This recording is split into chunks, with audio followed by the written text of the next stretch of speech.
ஆண்டவருடைய நல்ல நாமம் மகிமைப்படுவதாக. இந்த மாதத்தில் நான் போன வாரத்தில் உங்களுக்கு யோனா சாப்டர்ல இருந்து யோனா எப்படி ஜெபித்தான், மீனின் வயிற்றுக்குள்ள இருந்து அவன் ஜெபித்தான் அப்படி சொல்லி நான் உங்களுக்கு சில காரியங்களை 1-2 அதிகாரங்கள்ல இருந்து கோடிட்டேன். இந்த நாட்களில் 3-4 இருந்து சில காரியங்களை உங்களுக்கு மையப்படுத்தி யோனா என்ன செய்தார் அப்படி சொல்லி நான் உங்களுக்கு கற்றுத்தந்து அதன்படி இயேசு கிறிஸ்து உங்களுக்காக என்ன பண்ணுகிறார்னு சொல்லி நம்ம வேதத்தின்படி பார்க்க ஆசைப்படுவோம். கர்த்தருக்கு உதவி செய்வாராக. யோனாவின் புஸ்தகம் 4ஆம் அதிகாரம் அதோடைய 10வது வசனத்தை ஒரு வாசிக்கலாம். அதற்கு கர்த்தர், நீ பிரயாசப்படாததும் நீ வளர்க்காததும் ஒரு ராத்திரியிலே முளைத்ததும் ஒரு ராத்திரியிலே அழிந்தது போனதுமான ஆமணக்குக்காக பரிதபிக்கிறாயே. ஹல்லேலூயா. யோனா தீர்க்கதரிசி ஆண்டவருடைய ஃபர்ஸ்ட் 2 அதிகாரத்துல அவர் சொல்லுக்கு கீழ்ப்படியாம போனதுனால கடல்ல தூக்கி போட்டாங்க. கடல்ல தூக்கி போட்ட பின்பு அங்க ஒரு மீனுக்கு ஆண்டவர் கட்டளையிட்டு இருந்தாரு. அவர் திரும்ப மீனின் வயிற்றுல இருந்து ஜெபித்ததுனால ஆண்டவர் அந்த மீனை கட்டளையிட்டதுனால 2வது அதிகாரத்துடைய கடைசி வசனம் விதமாய் முடிக்கிறது, அந்த மீன் அவனை கரையில கக்கிற்று அப்படி சொல்லி நம்ம வாசித்தோம். இந்த 3ஆம் அதிகாரத்துல திரும்பவும் இந்த யோனா தீர்க்கதரிசிக்கு ஆண்டவருடைய வார்த்தை உண்டாகுது. உண்டாகி நீ திரும்பவும் போய் அந்த நினிவேக்கு விரோதமாய் பிரசங்கம் பண்ணு அப்படி சொல்லி பிரசங்கம் பண்ண ஆரம்பிச்ச சில நாட்களில இந்த பிரசங்கத்தை கேட்டு அந்த பட்டணத்தார் பயந்து அவங்க எல்லாரும் ரெட்டு உடுத்தி சாம்பல்ல உட்கார்ந்து ஜெபிக்க ஆரம்பிக்கிறாங்க, உபவாசம் பண்ண ஆரம்பிக்கிறாங்க. இந்த செய்தியை அந்த தேசத்து ராஜா கேள்விப்படுறான். அந்த ராஜா கேள்விப்பட்டவுடன் அவனும் தன் ராஜ மேன்மையை எல்லாம் உதறி தள்ளிவிட்டு அந்த ராஜ மேன்மையிலிருந்து இறங்கி வந்து அவனும் ரெட்டு உடுத்தி சாம்பல்ல உட்கார்ந்து அங்க இருக்கிற ஆடு மாடு எந்த மிருக ஜீவன்களா இருந்தாலும் கர்த்தர் நமக்கு நன்மை செய்யறது வரைக்கும் யாரும் எந்த ஒரு காரியமா எதுவும் புசிக்க கூடாது, தண்ணி குடிக்க கூடாதுன்னு சொல்லி அந்த ராஜாவும் ஜனங்களோட சேர்ந்து ஜெபிக்கிறா. இப்படி ஜெபிக்கிற சூழ்நிலையில கர்த்தர் அந்த தேசத்துக்காக மனஸ்தாபப்படுகிறார். ஹல்லேலூயாவா. ஆமா, ஜெபித்த உடனே கர்த்தர் அழிப்பேன்னு சொன்ன அந்த பட்டணத்தை அழிக்காம அதுக்காக மனஸ்தாபப்படுகிறார். உடனே யோனா தீர்க்கதரிசிக்கு திரும்ப ஒரு கோபம் வருது. என்ன கோபம் வருதுன்னா ஆண்டவர்கிட்ட கோபம் வருது. அவர் சொல்றாரு, ஆண்டவரே நீர் தான் மனம் உருக்கம் உள்ள தேவனாச்ச, 4வது அதிகாரத்துல நீர் தான் இரக்கம் உள்ளவராச்ச, நீர் தான் கிருபை உள்ளவரா, தீங்குக்கு மனஸ்தாபப்படுற தேவனாச்ச, எனக்கு முன்னமே தெரியுமே, அதனால தானே நான் ஏற்கனவே நீ சொல்லியும் போகாம இருந்த, இப்போ இவனுங்க என்ன ஏதாச்சும் பண்ணுவான்களே அப்படின்னு சொல்லி அவன் ஆண்டவர்கிட்ட கோவப்படுறா. அப்போ ஆண்டவர் சொல்றாரு, நீ எரிச்சலா இருப்பது நல்லதோன்னு சொன்னா அவன் அடுத்த வார்த்தை சொல்ல, நான் சாகுறது வரைக்கும் எரிச்சலா இருந்ததுலே நல்லதுங்கிறான். ஆமேனா. ஆமா, நம்ம அடிக்கடி சொல்லுவோம்ல அந்த மாதிரி.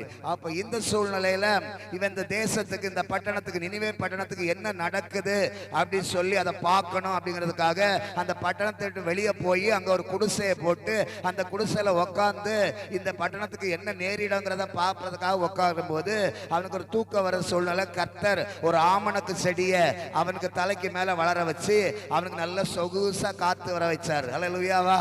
இவன் அந்த ஆமணக்கு செடியோட நிழல்ல நல்லா தூங்குறான். காலையில இவன் தூங்கி முழிக்கிறதுக்கு முன்னாடி ஆண்டவர் ஒரு பூச்சிக்கு கட்டளையிட்டாரு. அது அந்த ஆமணக்கு செடியை ஃபுல்லா கேன்சல் கட் பண்ணி எல்லாம் மேஞ்சு வர்ற கொம்பு மட்டும் தான் நிக்குது. சூரிய ஒளி இவன் மூஞ்சில படுது. பட்ட உடனே இவனுக்கு இன்னும் கோபம் வருது. இவன் இன்னும் விசனம் அடைகிறான். ஹல்லேலூயாவா. ஆமா, ஏன் ஆண்டவரே ஏன் ஆண்டவரேன்னு சொல்லி ஆண்டவர்கிட்ட கோபப்படுறா. கோபப்பட்ட உடனே தான் ஆண்டவர் பேசுறாரு, யோனா கிட்ட தீர்க்கதரிசிட்ட பேசுறாரு, நீ வைக்காததும், எப்படி அந்த வசனம் எப்படி எழுதுறாங்க பாருங்க, நீ பிரயாசப்படாததும் நீ வளர்க்காததும் ஒரு ராத்திரியில முளைத்து ஒரு ராத்திரியில அழிந்து போனதுமான ஆமணக்குக்காக நீயா வச்சா, நீயா தண்ணி ஊத்துனா, நீயா வச்சா, நீயா பிரயாசப்பட்டா, நீ போட்டது அங்க ஒரு ஷெட்டு மட்டும் தான், நீ போய் எடுத்து படுத்து தூங்குறதுக்கு. ஆனா இது நீ வைக்கல. ஹல்லேலூயாவா. இதுக்காக நீ பிரயாசப்படுறியே, அப்போ நான் தாயின் கர்ப்பத்துல இருந்தே ஒவ்வொன்றையும் அதுக்காக பிரயாசப்பட்டு கர்ப்பத்துல முதல் மாசம், 2வது மாசம், 3வது மாசம், 10வது மாசம் வெளியே கொண்டு வரணும். அதுக்கு முறை வயசா அந்த ஏஜ் அட்டனா ஒரு ஸ்டேஜில் பாதுகாக்கணும். இப்படி ஒவ்வொரு நாளும் பிரயாசப்பட்டு நான் என் பார்வையில் வளர்த்து நான் கொண்டு வருகிற இந்த ஜனத்துக்காக நான் பரிதபியாமல் இருப்பேனோ அப்படின்னு அடுத்த வசனத்துல சொல்லி முடிக்கிறார் ஆண்டவர். அல்லேலூயாவா. அப்படின்னா இந்த யோனாவின் நிமித்தமாய் கர்த்தர் இந்த கால வேளையில நம்மகிட்ட என்ன சொல்றாருன்னு சொன்னா, பரிதபிக்கிற ஆண்டவராய் இருக்கிறார். அல்லேலூயா. அவன் வைக்கவே இல்லை அந்த செடியை, ஆனா அவன் வைக்காத செடிக்காக என்ன பண்றான், பரிதபிக்கிறான். நீங்க சில காரியங்களை உங்களால செய்யவே முடியாது, ஆனா நீங்க என்ன பண்றீங்க, அதுக்காக பரிதபிச்சுட்டே இருக்கிறீங்க. அது செய்து முடிக்கிறவர் அவர். அல்லேலூயா சொல்லுங்க. கர்த்தர் எனக்காக யாவையும் செய்து முடிப்பார். அப்போ ஆண்டவர் அவனை பார்த்து சொல்றாரு, நீ அப்பா வைக்காததுக்காக பரிதபிக்கிறா, நான் யாருக்காக பரிதபிக்கிறேன் தெரியுமா, வலது கைக்கும் இடது கைக்கும் வித்தியாசம் அறியாத 120,000 அதிகமான இந்த நினைவேக்காக நானே பரிதபிக்கிறேன் அப்படிங்கிறாரு. அப்படின்னா உனக்காகவும் எனக்காகவும் ஆண்டவர் அவர் வச்சாரு, அவர் வளர்த்தாரு, அவர் நட்டாரு, அவர் தான் பரலோகத்துக்கும் எடுத்துட்டு போறாரு. அவர் உனக்காக ஒவ்வொரு நாளும் என்ன பண்றாரு, பரிதபிக்கிற தேவனாயிருக்கிறார். ஹல்லேலூயா. இன்னைக்கு பரிதபிக்கிற ஆண்டவர் அப்படிங்கிற ஒரு தலைப்புல நம்ம பார்க்க போறோம். உனக்காக ஆண்டவர் எப்படி பரிதபிக்கிறார்னு சொல்லி ஸ்தோத்திரம். வாசிக்கிறீங்களா? முதலாவது, உன் மேல அன்பின் நிமித்தமாய் அவர் பரிதபிக்கிறார். நம்ம மேலெல்லாம் அவர் ஒரு பெரிய அளவற்ற அன்பு வச்சுக்கிறாரா, அந்த அன்பின் நிமித்தமா அவர் நமக்காய் பரிதபிச்சுட்டு இருக்கிறார். இரண்டாவது, நம்ம அசதி நிமித்தமாய், ஸ்தோத்திரம், என் பிள்ளைங்க சோர்ந்து போயிடக்கூடாது, என் பிள்ளைங்க டயர்ட் ஆயிடக்கூடாது, என் பிள்ளைங்க போற வழியில கீழே விழுந்துடக்கூடாது அப்படிங்கிறதுக்காக எப்போது உங்க கூட இருக்கணுங்கிறதுல அவர் பரிதபிக்கிறார். ஹல்லேலூயாவா. ஆமா. மூன்றாவதாக, உங்க ஆத்துமாக்களுக்காக அவர் பரிதபிக்கிறவராயிருக்கிறார். நல்லவர், நல்லவர். பாருங்க, ஆண்டவர் சொல்றாரு உன் மேல என்ன அன்பு வச்சுக்கிறார் அப்படின்னு சொன்னா 11வது வசனம், யோனா 4:11 வாசிங்க. வலது கைக்கும் இடது கைக்கும் வித்தியாசம் அறியாத 120,000 பேருக்கும் அதிகமான மனுஷரும் அநேக மிருக ஜீவன்களும் இருக்கிற மகா நகரமாகிய நினிவேக்காக நான் பரிதபியாமல் இருப்பேனோ என்றார். ஆமென் சொல்லு. அப்ப ஆண்டவர் சொல்றாரு, இது நான் அழிப்பேன்னு சொன்னவர் சொல்றாரு, இங்க யாரெல்லாம் இருக்கிறா, வலது கைக்கோ. சரி, இப்போ இனியா கையில் இருக்கிற பையனுக்கு வலது கைக்கு இடது கைக்கு வித்தியாசம் தெரியுமா? தெரியாது. சரி, சிட்டுக்கு தெரியுமா? தெரியாது. சரியா? செரிக்கு தெரியுமா இருக்கும்? வலது கை எதுடா? பத்தீங்களா? ஆமா, வலது கை எதுனா இடது கையை காட்டுறான். ஸ்தோத்திரம். அப்போ கிட்டத்தட்ட ஒரு 5 வயசு வரைக்கும் என்ன தெரியாது, வலது கை எது இடது கை எதுன்னு தெரியாது, கை அப்படின்னு நினைப்போம். ஆமேனா? அப்போ ஆண்டவர் இங்க அழிப்ப அப்படின்னு சொன்ன அந்த பட்டணத்துல யார் எவ்வளவு பிள்ளைகள் இருக்காங்களா? அப்போ புருஷர்கள் எவ்வளவு பேர் இருந்திருப்பாங்க, ஸ்திரீகள் எவ்வளவு பேர் இருந்திருப்பாங்க, வாலிப பிள்ளைங்க எவ்வளவு பேர் இருந்திருப்பாங்க. ஆமேனா? ஆமா. இப்போ ஆண்டவர் யோனாட்ட சொல்லிட்டாரு, நீ போய் அந்த தேசம் பயங்கரமா பாவம் செய்து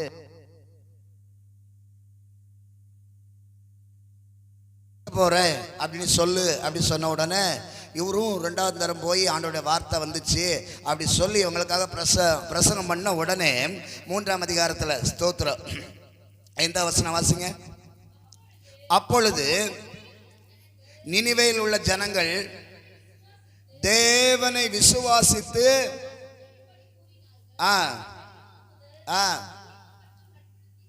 பாருங்க, ஏன் ஆண்டவர் பரிதபிக்கிறார் உங்க மேல? நீங்க செய்யற தப்ப சுட்டி காட்டின உடனே நீங்க துணிகரமா மாறு தட்டாம அங்க போய் தேவனுக்கு முன்பதாக தங்களை தாழ்த்துனாங்க. பத்தியா? யாரெல்லாம் தாழ்த்துறாங்களோ அவங்களுக்கெல்லாம் தேவன் கிருபை அளிக்க வல்லவரா இருக்கிறார். ஆமென் சொல்லுங்க பார்க்கலாம். இந்த ஜனங்களை நான் நிக்கிரகம் பண்ணுவேன்னு சொல்லிட்டாரு, இந்த பட்டணத்தை அழிப்பேன்னு சொல்லிட்டாரு. ஆனா இந்த ஜனங்க ஆண்டவருடைய வார்த்தையை கேட்ட உடனே நேரே போய் சிறியோர் பெரியோர் எல்லாரும் ரெட்டு உடுத்தி என்ன பண்றாங்க, உபவாசம் இருக்கிறாங்க. இந்த நாள் என்ன நாள்? உபவாச நாட்கள், லெந்து காலங்கள், பாடு நாட்கள், தபசு காலங்கள். ஆமேனா இல்லையா? ஆமே சொல்லுங்க பார்க்கலாம். ஆமா. உடனே இந்த செய்தி யாருக்கு போகுதுன்னா 6வது வசனம், இந்த செய்தி நினிவேயின் ராஜாவுக்கு எட்டின போது அவன் தன் சிங்காசனத்தை விட்டு எழுந்து, பாருங்க, அவன் தாங்க ராஜா, அவன் தான் அந்த தேசத்துக்கு ராஜா. அவன் என்ன பண்றான் பாருங்க, எனக்கு இந்த ராஜ மென்மையெல்லாம் அவரே அல்லாமல் வரல அப்படி சொல்லி அவருக்கு முன்னாடி மாறு தட்டாம, அவருக்கு முன்னாடி பெருமை பாராட்டாம அவன் என்ன பண்றான், தன் ராஜ வஸ்திரத்தை கலத்தி போட்டுக்கிட்டு என்ன பண்றானா, வாசிங்க அந்த வசனத்தை. என்ன பண்ணானா, ரெட்டை உடுத்தி சாம்பல்ல போய் உக்காந்து கொண்டானா. ஹல்லேலூயாவா. உட்கார்ந்து அவன் என்ன சொல்றான், மேலும் ராஜா தானும்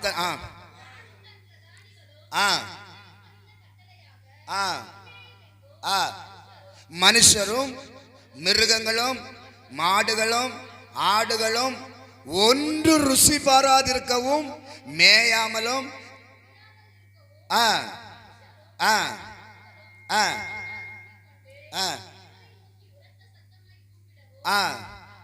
அவரவர் தம் தம் பொல்லாத வழியையும் தம் தம் கையில் உள்ள கொடுமையும் விட்டு பாருங்க எப்படி சொல்றாரு ராஜா. என்ன சொல்றாரு, பொல்லாத வழியை விட்டு திரும்பணும், கொடுமையை விட்டு திரும்பணும். அப்போ ஏன் ஆண்டவர் இந்த பட்டணத்தை அழிப்பணி சொல்லிக்கிறாரு, எல்லாரும் பொல்லாத வழியில் நடந்திருக்கிறாங்க, கைகளெல்லாம் கொடுமையினால நிறைந்திருக்கிறது. இன்னைக்கு வாட்ஸ்அப்பில் நிறைய கொடுமை பண்ணுறீங்க, ஆமாம் செல்ஃபோனை வச்சு தட்டுறீங்க, ஆமாம் இதெல்லாம் விட்டு நீங்கள் என்ன பண்ணுங்க, திரும்புங்க. திரும்புனா ஆண்டவர் சொல்றாரு, யாருக்கு தெரியும், அவரே சொல்றாரு, அந்த ராஜாவே சொல்றாரு, வாசினியா யாருக்கு தெரியும். அதுல எப்படி சொல்லு, யாருக்கு தெரியும், நாம் செத்து போகாதபடிக்கு ஒருவேளை உங்க ஜெபத்தை கேட்டு நீ செத்து போயிடக்கூடாது அப்படின்னு சொல்லி அவர் மனஸ்தாபப்பட்டு, அல்லேலூயா, இப்படிதான் ராஜா சொன்னான். ஆனா ஜனங்க உடனே என்ன பண்றாங்க பாருங்க, ராஜாவுடைய சத்தத்துக்கு செவி கொடுக்குறாங்க பாருங்க. 10ஆம் வசனம்.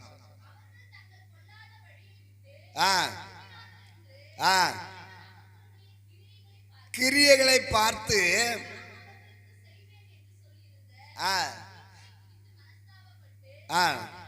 தலைக்கு மேல கையை தட்டி ஒரு அல்லேலூயா சொல்லுங்க.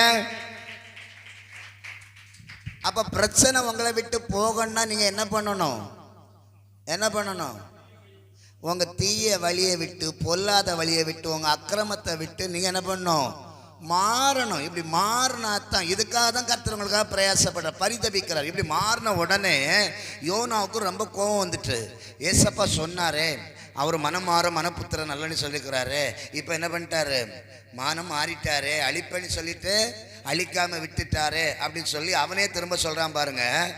2ஆம் வசனம். இருந்தது அவன் கடுங்கோபம் கொண்டு, எப்படி கடுங்கோபம் கொண்டு. இன்னைக்கு நிறைய பேர்த்துக்கு ஆண்டவர் ஏதாவது கொஞ்சம் செய்யலான்னு சொன்னா போதும், உடனே ஆண்டவருக்கு மேல என்ன வந்துடும், என்ன வந்துடும் சொல்லுங்க, கோபம் வந்துடும். என்ன வந்துடும், கோபம் வந்துடும். யாருக்கு மேல கோபம் வருது, ஆமா ஆண்டவருக்கு மேல கோபம் வந்துடுது. யோனாக்கு அப்படிதான் வந்திருக்கு. கோபம் கொண்டு கர்த்தரை நோக்கி ஜெபம் பண்ணி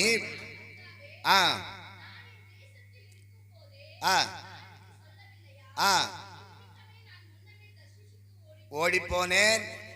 அண்டர்லைன் பண்ணிக்க, நீ யார் தெரியுமா, எனக்கு தெரியும், நான் ஆராதிக்கிறவர். நீர் இரக்கமும் மன உருக்கமும் நீடிய சாந்தமும் மிகுந்த கிருபையும் உள்ளவர், தீங்குக்கு மனசாபப்படுவமா இருக்கிற தேவன் என்று அறிவேன் சொல்றான். அதே தீர்க்கதரிசி சொல்றாரு, நீங்க எப்படிப்பட்ட கடவுள் தெரியுமா, தீங்குக்கு மனஸ்தாபப்படுகிற தேவன். யாராச்சும் அழுதுட்டா உங்களால தாங்கவே முடியாது, யாரா வியாதியில படுத்துட்டா நேர போய் சொல்லுவாரு, வியாதியை உன்னை விட்டு விளக்குறேன்னு சொல்லுவாரு. ஜுரமா இருந்தா கையை பிடிச்சி தூக்கி விடுவாரு, குஷ்டரோகியா இருந்தா தொட்டு சுகமாக்குவீரு. நீர் இப்படிப்பட்ட ஆள், நீடிய பொறுமை உள்ள, உங்க மேல காரி துப்புவானுங்க, துப்பும் போது கூட நீர் என்ன பண்ணுவாரு, அதுக்காக மன்னிப்பு கொடுப்பேரு. இப்படிப்பட்ட தெய்வங்கிறத நான் அறிந்திருக்கிறேன். இதனால தான் நான் நீர் ஃபர்ஸ்ட் சொல்லும் போதே நான் என்ன பண்ணிட்டேன், தரிசிச்சுக்கு ஓடி போனேன், ஆனா நீர் என்ன விடவே இல்லை அப்படின்னு சொல்றான். அல்லேலூயாவா. அந்த சூழ்நிலை, இந்த சூழ்நிலை நெருக்கத்தின் மத்தியில தான் இவை இந்த பட்டணத்துக்கு என்ன சம்பவிக்கிறது, இந்த பட்டணத்துக்கு என்ன நடக்குதுன்னு பார்க்கணுங்கிறதுக்காக வாசிக்கிறீங்களா அந்த வசனத்தை? 6ஆம் வசனம் வாசிமா.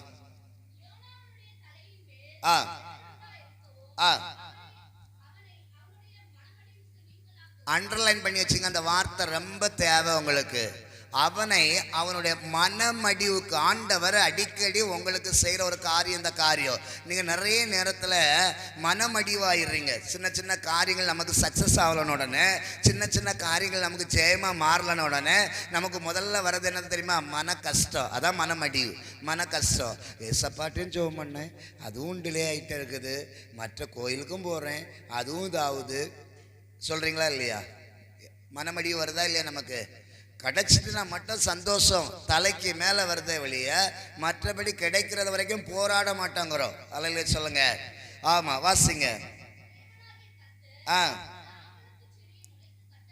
பாருங்க, அவனுடைய மனமடிவு. சில நேரங்களில் உங்கள் தேவைகளை தலைக்கு மிஞ்சி இருக்கும், அந்த தேவைகள்லேருந்து நீங்கள் தாண்டி போக முடியாது. அப்போ ஆண்டவர் லகுவாக காப்பாற்றி விட்ட மாதிரி தெரியும், லகுவாக காப்பாற்றி விட்ட மாதிரி தெரியும். அது நிமித்தம் நமக்கு பயங்கர சந்தோஷம் வரும், பயங்கர சந்தோஷம் வரும். இங்கே பாருங்க அந்த சம்பவத்தை வாசிங்க. ஓங்கி வளர பண்ணினார். பார்த்தீங்களா? இவன் வைக்கலைங்க, இந்த செடியை இவன் வைக்கல, இந்த செடியை இவன் வளர்க்கலை, இந்த செடிக்கு இவன் தண்ணி ஊற்றலை. ஆனால் சந்தோஷம் யார் படுறா? யோனா படுறாரு. மனமடி வாங்கினால ஆண்டவர் அவனை சந்தோஷப்படுத்துறதுக்காக அடிக்கடி உங்கள் குடும்பங்களில் நீங்கள் மனமடி உண்டாக்கும் போது ஆண்டவர் உங்களை எப்படி சந்தோஷப்படுத்தி பார்க்குறாரு. ஆனால் நீங்கள் என்ன பண்ணுறீங்கன்னா, அடிக்கடி சந்தோஷப்படுத்தினாலும் திரும்பவும் என்ன பண்ணுறீங்கன்னா போய் கோவப்படுறீங்க, திரும்பவும் போய் ஆண்டவர்கிட்ட கோவப்படுறீங்க. அவரும் எவ்வளோ நேரம் தாங்க உங்களை தூக்கி தூக்கி பார்ப்பாரு. அல்லையே சொல்லுங்க பார்க்கலாம். ஆமாம், இப்படி மனமடி உண்டான உடனே நீ வாசிமா ஓங்கி வளர பண்ணி அந்த ஆமக்கிளி மேல் யோனா மிகவும் சந்தோஷப்பட்டான். நடக்கிறது என்ன? மறுநாள்ல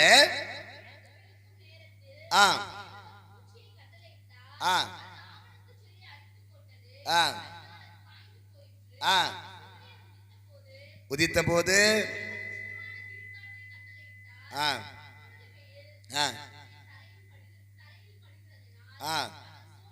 அவன் சோர்ந்து போய்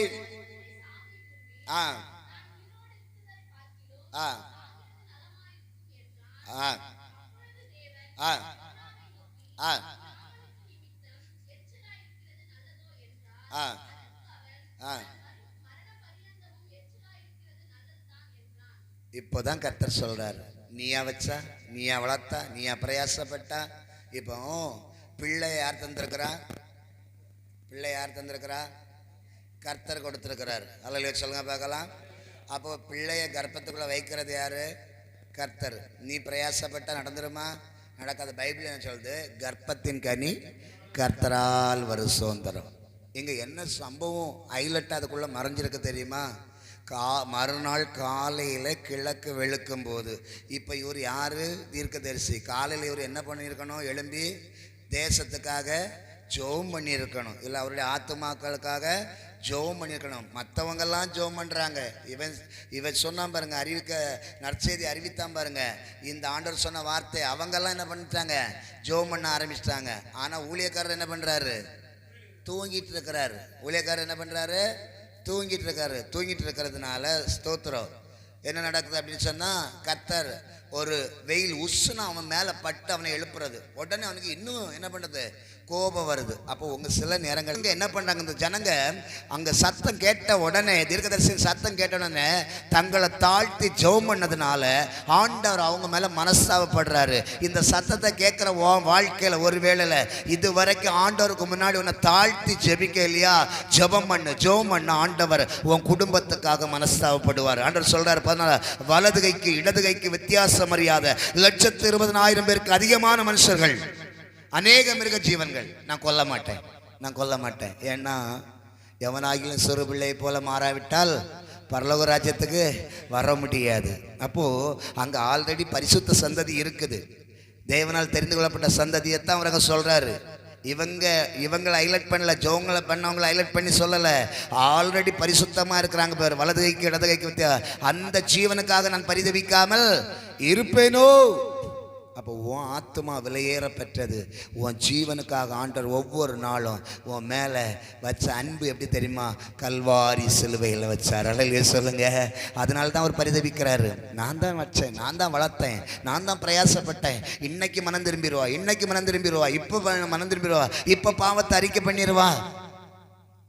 கல்வாரி சிலுவையில் அந்த முதல் வார்த்தையில், பிதாவே இவர்கள் செய்கிறது இன்னதென்று அறியாதிருக்கிறார்கள், இவர்களை மன்னிங்க. ஒரு பரிதபிப்பின் சத்தத்தோடு, ஒரு ஏக்க குரலோடு அருள்நாதர் இயேசு கிறிஸ்து அந்த கல்வாரி சிலுவையில் தொங்கினாரே.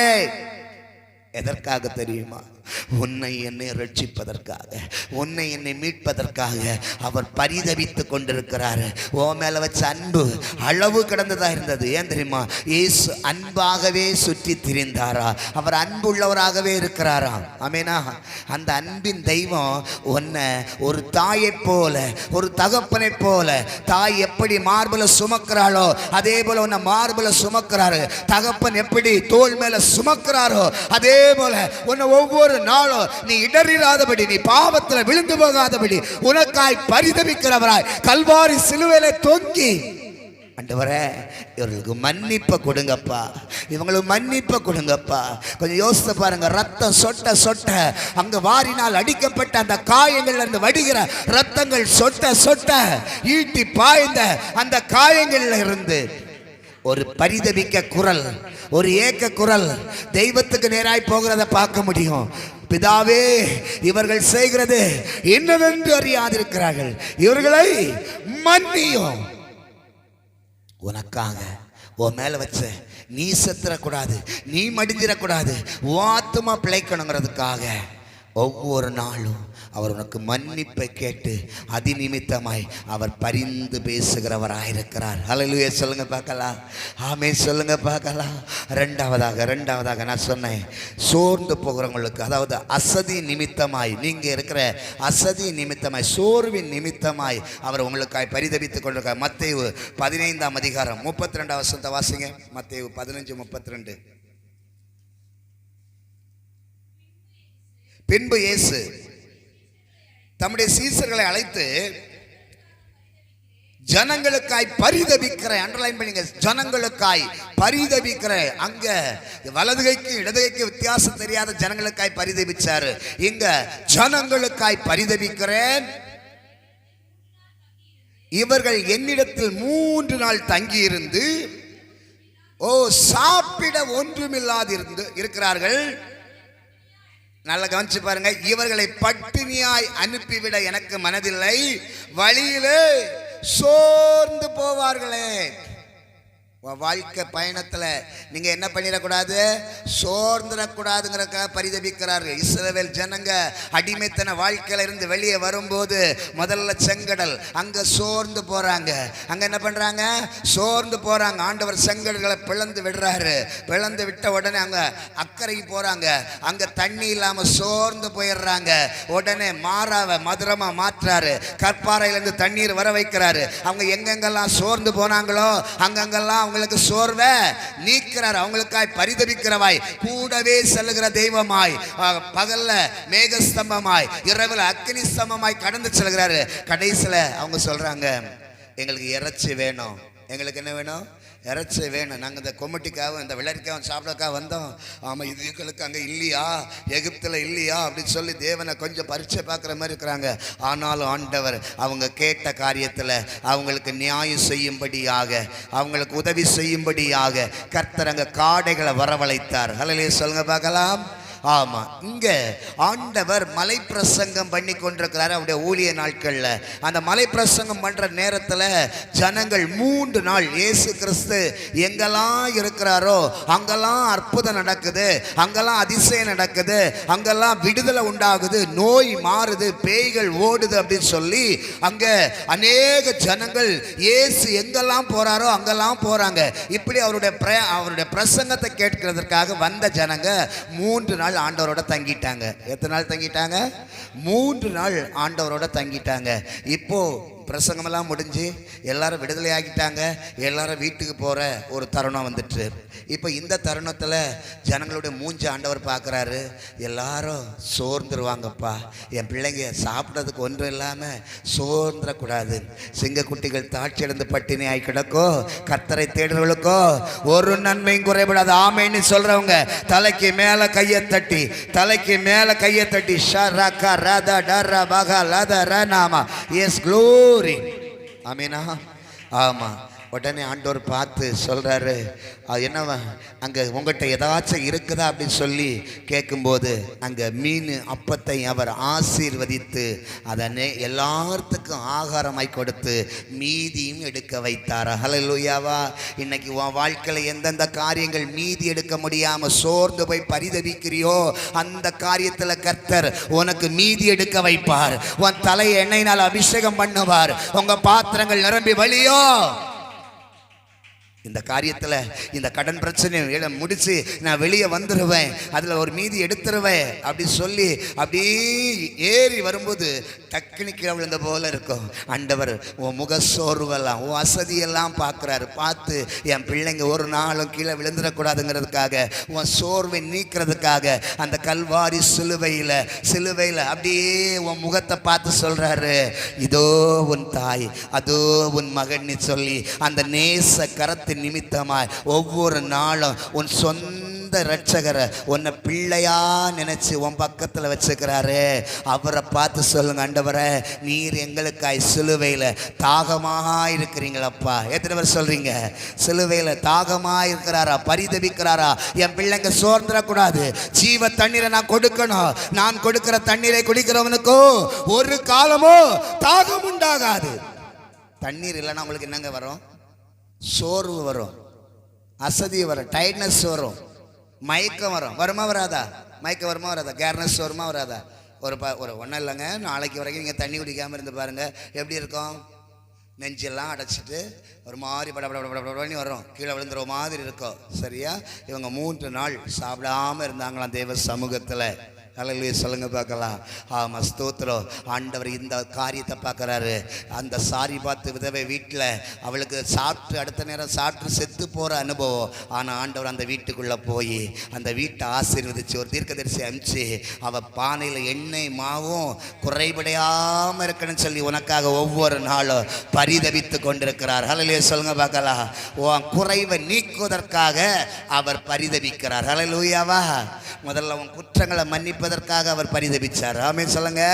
இப்போ குறைவை நீக்குவதற்காக பரிதபிக்கிறாரு. நான் உங்களுக்கு அது அப்படியே ரைமிங்காக வரட்டுங்கிறதுக்காக அசதி அப்படின்னு சொல்லி தந்தேன். ஆமென் சொல்லுங்க பார்க்கலாம். ஆமாம். 3வது உன் ஆத்துமாக்காக அவர் பரிதபிக்கிறார். வாசிக்கிறீங்களா? எசேக்கியேலின் புஸ்தகம் 34ஆம் அதிகாரம் அதோடைய 4-5 வசனங்களை வாசிங்க. எசேக்கியேல் தீர்க்கதரிசன புஸ்தகம் 34 அதோடைய 4-5 வசனங்களை வாசிங்க. நீங்கள் பலவீனமானவர்களை பலப்படுத்தாமலும் நசல் கொண்டவைகளை குணமாக்காமலும் எலும்பு முறிந்தவர்களை காயங்கட்டாமலும் துரத்துண்டவைகளை திருப்பி கொண்டு வராமலும் காணாமல் போனவைகளை தேடாமலும் போய் பலத்த காரமோ ஆண்டீர்கள்.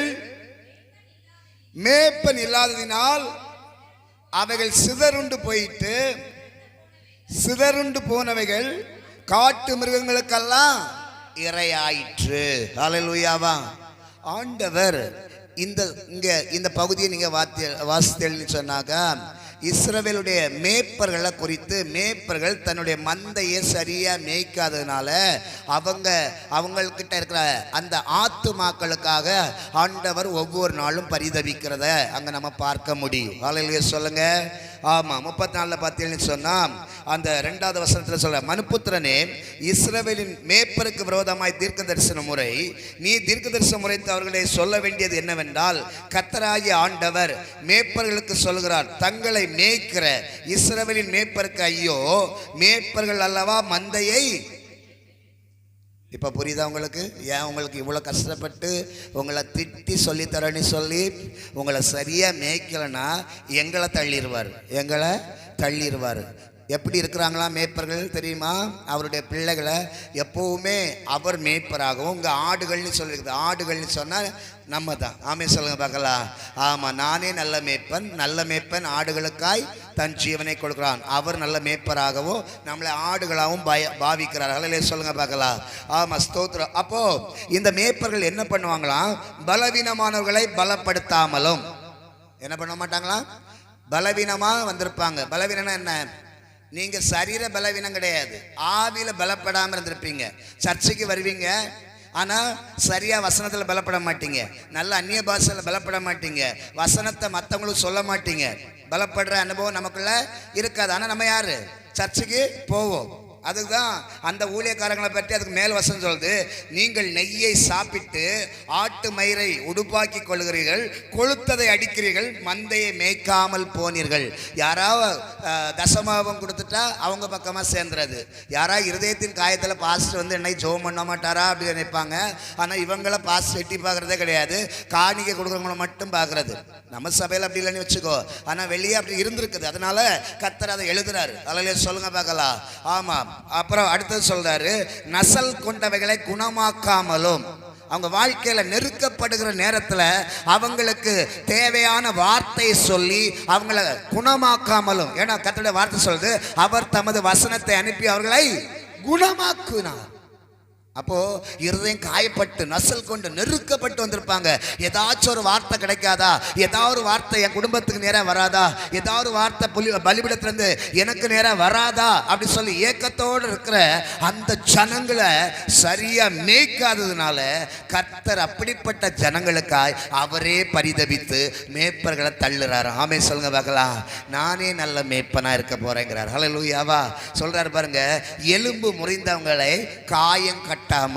இப்போ ஆடு மலையில மேய்ஞ்சிட்டு இருக்குன்னு வச்சுங்க, மேல இருந்து கால் தவறி கீழே வந்துட்டா என்ன ஆகும்?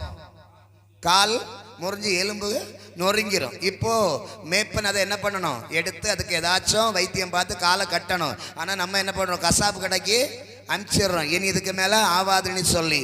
அப்படி தான் சபைக்குள்ள சில காரியங்கள் நொறுக்கப்பட்ட சூழ்நிலையில் அவங்களுடைய தேவைகளை பார்த்து, அவங்களுடைய ரணத்தை பார்த்து சரியாக அவங்களுக்கு நல்ல போஷிப்பு இல்லாமல் சரியாக அவங்கள காயம் கட்டாமல் விட்டதுனால தான் அவங்க வாழ்க்கை எப்படி இருக்குது? தற்கொலையில் போய் முடியுது. ஹல்லேலூயாவா. இந்த ஆத்மாவெல்லாம் கர்த்தர் பார்க்குறாரு, இந்த நெருக்கத்தெல்லாம் கர்த்தர் பார்க்குறாரு. ஐயோ, என் பிள்ளைகளை சரியாக மேய்க்கிறதுக்கு மேய்ப்பன் இல்லையே, சரியாக நடத்துறதுக்கு மேய்ப்பன் இல்லையே, அவைகளெல்லாம் சிதறடிக்கப்படுது. அடுத்த வசனம் பாருங்க. சிதறடிக்கப்பட்டு போனவைகள் எல்லாம் காட்டு மிருகங்களுக்கு. அப்போ உன் ஆத்மா தேவனோடு இல்லாத நேரத்திலெல்லாம் பிசாசு எவனை விழுங்கலாமோ என்று கர்ச்சிக்கிற சிங்கம் போல வகை தேடி சுற்றி திரிகிறான். அப்போ யாருக்கு இரையாகிறோம்? பிசாசுக்கு இரையாகிறோம். குடும்பம் பிசாசுக்கு இரையாயிருது. கோபம் வந்துடுது, எரிச்சல் வந்துடுது, சண்டை வந்துடுது. குடும்பங்களுக்குள்ள ஒருத்தருக்கு ஒருத்தர் சமாதானமா பேச மாட்டேங்கிறோம், விட்டு கொடுக்க மாட்டேங்கிறோம், சிதறடிக்கப்படுற எண்ணம் வந்துடுது. இந்த சூழ்நிலையெல்லாம் ஆண்டவர் பார்த்து இனி மேய்ப்பர்களை நம்பி பிரயோஜனம் இல்லைன்னு சொல்லி நானே மேய்ச்சிடலாம் அப்படின்னு சொல்லி அவரே அங்கே இறங்குற ஒரு காரியத்தை பார்க்க முடியும். வாசிக்கிறீங்களா? 11வது வசனத்திலிருந்து 16 வரைக்கும் வாசிங்க. கர்த்தராகிய ஆண்டவர் சொல்லுகிறது என்னவென்றால், இதோ நானே என் ஆடுகளை விசாரித்து. அல்லேலூயா சொல்லுங்க. ஆண்டவர் உங்களுக்காய் பரிதபிக்கும் போது மற்றவர்களை நம்ப மாட்டாரு, அவரே உன்னை தேடி வருவார். ஹல்லேலூயாவா. எப்படி தெரியுமா? ஒரு தூதன் வந்து குளத்தை கலக்குவானா. தூதன் வந்து குளத்தை கலக்கும் போது எவன் முந்தி இறங்குறானோ அவன் சுகம் பெறுவானா. ஆனால் 38 வருஷம் வியாதிக்காரனுக்கு தூதன் வரல, அவரே வந்தாரு. இன்னைக்கு உன்னை தேடி இயேசு வந்தாரு, உன்னை தேடி இயேசு வந்தாரு. உன் காயங்கட்ட இயேசு வந்திருக்காரு, உன்னை விடுதலையாக்க இயேசு வந்திருக்கிறாரு, உன் உள்ளத்தை சுத்திகரிக்க இயேசு வந்திருக்கிறாரு. ஹல்லேலூயாவா. சொல்ல பாருங்க. நானே என் ஆடுகளை விசாரித்து அவர்களை தேடி பார்ப்பேன். ஒரு மேய்ப்பன் சிதறுண்ட தன் ஆடுகளின் நடுவே இருக்கிற நாளிலே தன் மந்தையை தேடிக்கொண்டிருக்கிறது போல நான் என் ஆடுகளை தேடி மப்பும் மந்தாரமான நாளிலே அவர்கள் சிதறுண்டு போன எல்லா இடங்களிலும் இருந்து அவர்களை தப்பி வர பண்ணுவேன். ஹல்லேலூயாவா. அதாவது சங்கீதம் 91 வச்சேன்னா தெரியும். அவர் உன்னை வேடனுடைய கண்ணிக்கும் பாழாக்கிற கொள்ளை நோய்க்கும் தப்புவிப்பார். நிறைய பேருக்கு தெரியல, நிறைய பேருக்கு இந்த வசனம் கூட தெரியல. அல்லேலூயா சொல்லுங்க பார்க்கலாம், திரும்ப சொல்லுங்க. அவர் உன்னை ஆமே சொல்லுங்களேன்.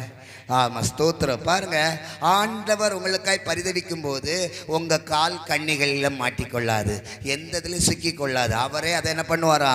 தப்புவிப்பாரா? ஸ்தோத்திரம். வாசிக்கிறீங்களா? 14ஆம் வசனம். அவைகளை நல்ல மேய்ச்சலிலே மேய்ப்பேன், சியோன் மலையின் மேல் அவர்கள் தொழுவம் இருக்கும், படுத்துக்கொள்ளும், மேயும். என் ஆடுகளை நான் மேய்த்து அவைகளை நான் மடக்குவேன் என்று கர்த்தராகிய ஆண்டவர் சொல்லுகிறார். தலைக்கு மேல கையை தட்டி ஆமென் சொல்லு, ஆமென் சொல்லு. எனக்காக, என் ஆத்துமாக்காக கல்வாரி சிலுவையில கர்த்தர் கர்த்தர் கர்த்தர் பரிதவித்தார். அந்த இரண்டாவது வார்த்தை என்ன தெரியுமா? அந்த இரண்டாவது வார்த்தை, இன்றைக்கு நீ என்னோடு கூட பரதேசின் மத்தியில் இருப்பாய், என்னோடு கூட. அல்லேலூயாவா. பரிதவிக்கிறவர், பரிதவிக்கிறவர். நாமும் நியாயப்படி தண்டிக்கப்படுகிறோம், அவரோ செய்யாத காரியங்களுக்காக தண்டிக்கப்படுகிறார். உங்களுடைய ராஜ்யத்தில் வரும்போது என்னை நினைத்தருளோன்னு சொல்றான். ஆமே சொல்லுங்க பார்க்கலாம். நீ இன்றைக்கு என்னோடு கூட. ஆமே சொல்லுங்க பார்க்கலாம். ஸ்தோத்திரம். 16ஆவது வசனம் அழகா எழுதி முடிச்சுக்கிறார் ஆண்டவர். நான் காணாமல் போனதை தேடி துரத்துண்டதை திரும்ப கொண்டு வந்து, எலும்பு முறிந்ததை காயங்கட்டி, நசல் கொண்டதை திடப்படுத்துவே, நியாயத்துக்காக தக்கதாய் அவனை மேய்த்து புஷ்டியும் பலனும் உள்ளவைகளாய் மற்றவைகளெல்லாம் அழிப்பார். அல்லேலூயாவா. நியாயத்துக்கு ஜெயம் கிடைக்கணும். ஆமே சொல்லுங்க பார்க்கலாம். அவர் மங்கி எரிகிற தீய அணைக்காதவர். ஆமே சொல்லுங்க பார்க்கலாம். அப்போ நமக்காக ஆண்டவர் எப்படி பரிந்து பேசுகிறாரா? முதல்ல உன்னுடைய குற்றங்களை மன்னிப்பதற்காக சிலுவையில். ஆமே சொல்லுங்க பார்க்கலாம். ரெண்டாவதற்காக உன் குறைவுகளை தீர்ப்பதற்காக அவர் பரிந்து பேசி கொண்டிருக்கிறார், பரிதவிக்கிறவராயிருக்கிறார். மூன்றாவது, உன்னுடைய ஆத்துமா விலையேற பெற்றது, அது நரகத்துக்கு போகாதபடி. அந்த கள்ளன் எப்படி தேவ ராஜ்யத்துக்குள்ள வந்தானோ அதே போல நீயும் தேவனோடு அவருடைய பிள்ளையாய் வலது பாசத்தில் வீற்றிருக்கத்தக்கதாக அவர் உனக்காய் பிதாவினிடத்தில் ஒவ்வொரு நாளும் பரிதவிக்கிறவராய் பரிந்து பேசுகிறவராய் இருக்கிறார். அப்பொழுதா அந்த அருள்நாதர் இயேசு கிறிஸ்துவை உங்கள் முன்னாடி ஒவ்வொரு நாளும் கொண்டு வந்து சிலுவையை முன்னாடி நிறுத்தி, இந்த பாடு நாட்களில் எனக்காய் நீர் அடிக்கப்பட்டீர், எனக்காய் பரிந்து பேசினீர், எனக்காய் பரிதவிச்சீர்னு சொல்லி யாரெல்லாம் ஜெபிக்கிறியோ உன் வாழ்க்கையில் கர்த்தர் ஒவ்வொரு நாளும் குறைவுகளை நிறைவாக்குறவராய், ஆத்துமாவை உயிர்ப்பிக்கிறவராய், உன் பாவங்களை மன்னிக்கிறவராய் இருப்பார் என்பதில் எந்த மாற்று கருத்து இல்லை. ஆண்டவர் இந்த வார்த்தைகளை ஆசீர்வதிப்பாராக. ஆமென்.